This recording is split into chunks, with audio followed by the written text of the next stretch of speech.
आज दिन में लगभग 12 बजे एक सूचना प्राप्त हुई थाना चिझाना पे एसएचओ वीरेंद्र कसाना जी को कि एक हमारे यहाँ का रिवार्डेड बदमाश है जिसका नाम फुरकान सना फैमू है। वो अपने साथी के साथ में रंगाना गांव के बगल में पोल्ट्री फार्म पे आया हुआ। कल उन्होंने सूचना दिया अपने स्वाट प्रभारी राहुल सिसोदिया को और हमारे एसओ बाबरी को। पूरी टीम ने घेराबंदी किया और वहाँ आने पर वो सब लोगों ने पुलिस को देखते ही इन लोगों ने पुलिस जानलेवा फायरिंग की, जिसमें हमारे 3 लोगों पे गोली लगी। इसमें गंभीर रूप से घायल हुआ हमारा आरक्षी हरविंदर है, मुख्य आरक्षी स्वाट का, और हमारे प्रभारी स्वाट राहुल सिसोदिया, एसएचओ हमारे चिझाना वीरेंद्र कसाना जी और हमारे एसओ बाबरी कुलदीप, इनके बीपी जैकेट में गोली लगी, बाल बच गए। इसमें पुलिस ने तत्काल आत्मरक्षा छुप करके फायरिंग किया, जिसमें एक बदमाश गंभीर रूप से घायल हुआ और एक बदमाश खेतों में भागने में सफल हुआ।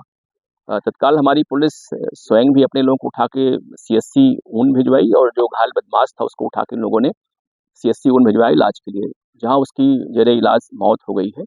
जानकारी हुई कि वो बदमाश कुख्यात फुरकान पुत्र फैमू है और जिसपे लगभग 30 मुकदमे अभी हम लोग को ज्ञात हुए हैं और पहले से ही ये हमारे यहाँ 307 पुलिस मुठभेड़ और लूट में वांछित चल रहा था और इस पे जोन महोदय के द्वारा 1 लाख रुपए रिवार्ड घोषित किया गया था। आपको स्पष्ट कर दूं कि एक कन्विक्टेड अपराधी है, जिस 10 साल की सजा हो चुकी पहले से इसको, और ये 2014 में आपको ज्ञात ही होगा कि ये जो मुकीम काला गैंग था, फुरकान गैंग था, इन लोगों ने कैराना में कहर बरपा दिया था। इसमें 10 दिन के अंदर लोगों 3 व्यापारी की हत्या की रंगदारी मांगने के चक्कर में, और उसी के बाद कैराना से पलायन आरंभ हुआ था। इस मामले को बहुत ही जोर से उठाया गया था और इसके पश्चात माननीय मुख्यमंत्री महोदय जब सत्ता में आए तो उनको यहाँ आना पड़ा था। वो परिवार में गए भी थे और इसके बाद पलायन यहाँ रुका था। एक बड़ा अपराधी हमारे जनपद में रुका बचा हुआ था ये। इसके पास से मौके पर एक कार्बाइन बरामद हुई है और एक पिस्टल 9 mm की है। करीब 20-22 जिंदा कारतूस है, करीब 15 खोखा कारतूस इसके पास से हैं। एक बाइक बरामद हुई है और वो बाइक जो है जिसपे नंबर प्लेट नहीं है। तो एक बड़ा कुख्यात अपराधी है और आपको बता दूं कि 13 अगस्त को ये सरेआम कैराना के चौक बाजार जाकर के इसने विनोद नाम के व्यापारी को गोली मारी, जिसकी मौत हो गई थी और तब से ही इसमें पलायन आरंभ हुआ था। तो एक बड़ी उपलब्धि हमारी पुलिस टीम की है। ये रहता नहीं था यहाँ पे, इसका जो स्टेइंग एरिया था वो पंजाब था, हरियाणा था, उत्तराखंड था, बीच-बीच में आता रहता था ये और क्राइम करके चला जाता था ये। आज यहाँ पहुँचा है सर, कितने कारतूस, कितने राउंड गोलियां थी सर और क्या करने को आया था सर?